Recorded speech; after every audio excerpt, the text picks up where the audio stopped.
With the end of the anti-apartheid struggle, the Sowetan has not ceased to work on behalf of the black community. Its reporters still go out onto the streets to report on the problems affecting them. One of the most important problems in South Africa is that of street children. Miriam Majibuku heads a program which helps abandoned children in Soweto. So far, what has been the major challenge facing the home so far since you took over?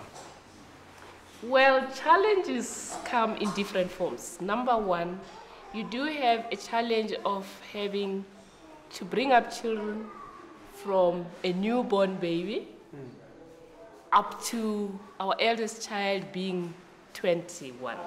We also have challenges lately because some of the children who are abandoned are infected by the HIV virus.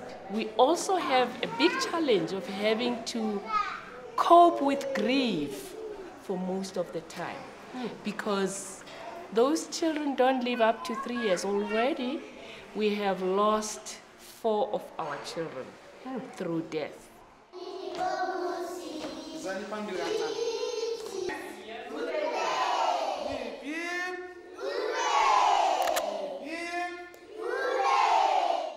Lying here in the bottom is a woman who was necklaced by the people in Mzimhlope township. This woman came to visit their boyfriend, but she had a problem.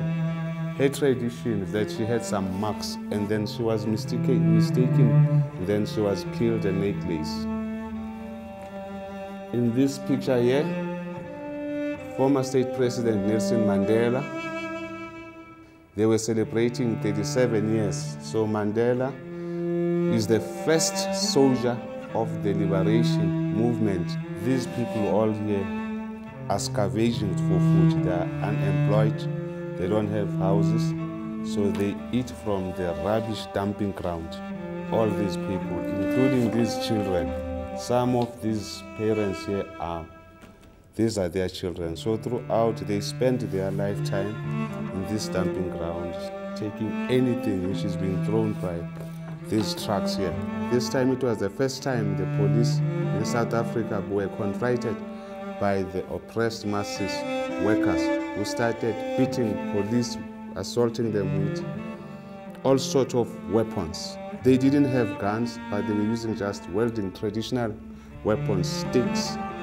But that time, that was during the time of the state of emergency. We're still oppressed, we're not free by that time.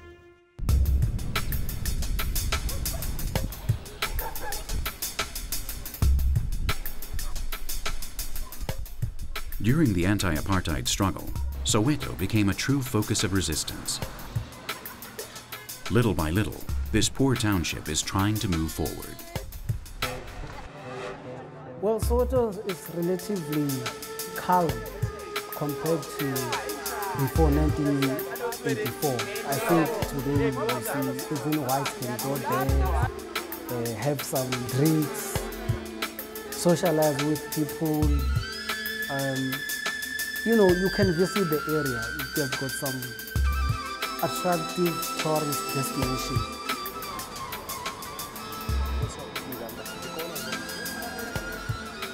Soweto is a suburb of Johannesburg, a heartless modern city displaying all the contrasts of the new South Africa.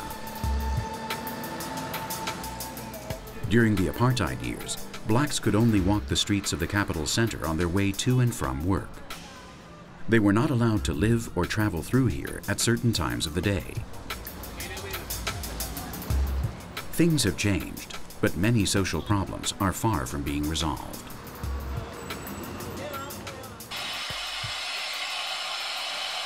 All those prominent leaders which are leading this country today through this newspaper, the Sowetan, the World and the Post.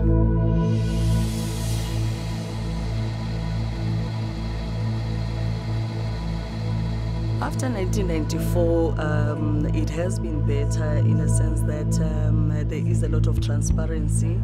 And fortunately for us, most of the people who are in government are the people that we knew as, fugitives, according to the old government.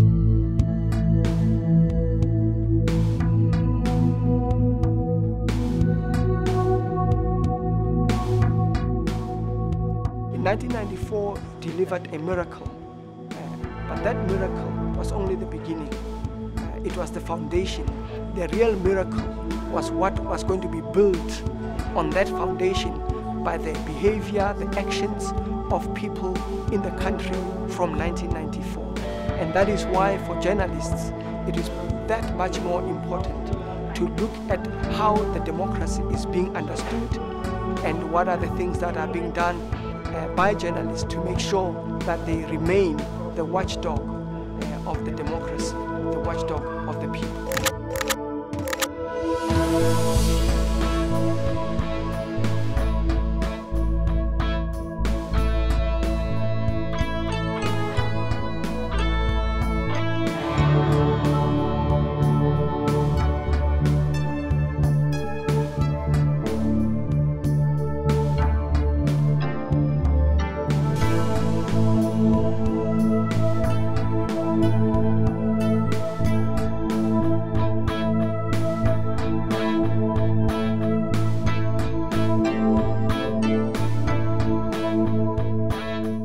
Journalists who were working there, they were revolutionaries, they were honest, they sacrificed for the masses, the oppressed people of this country.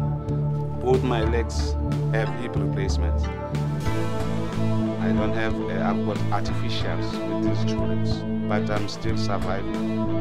I like the newspapers, I like my photography, and also the contribution I did, and also I don't regret also to have these limbs in my legs, because whatever happened in the past, it was for the good cause, because now South Africa is free.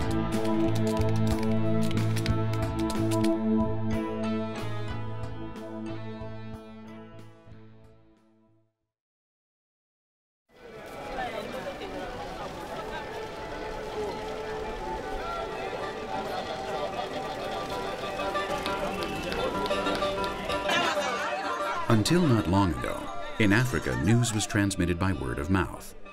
No tradition was more firmly rooted than the oral tradition.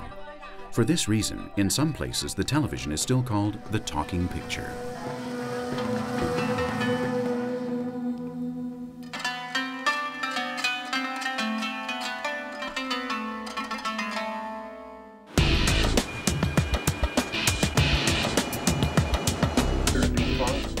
The first radios and televisions came into Africa during the years of colonialism. Africans, in turn, used the media in their struggle for independence. Today, radio and television are a vehicle for development and the creators of the Western dream. 2 out of every 3 young Africans dream of heading off to the affluent Europe they have seen on television.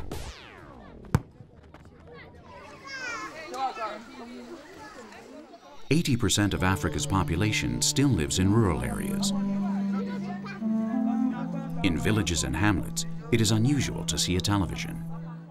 But anyone who has a television in one of these places becomes the most popular person for miles around.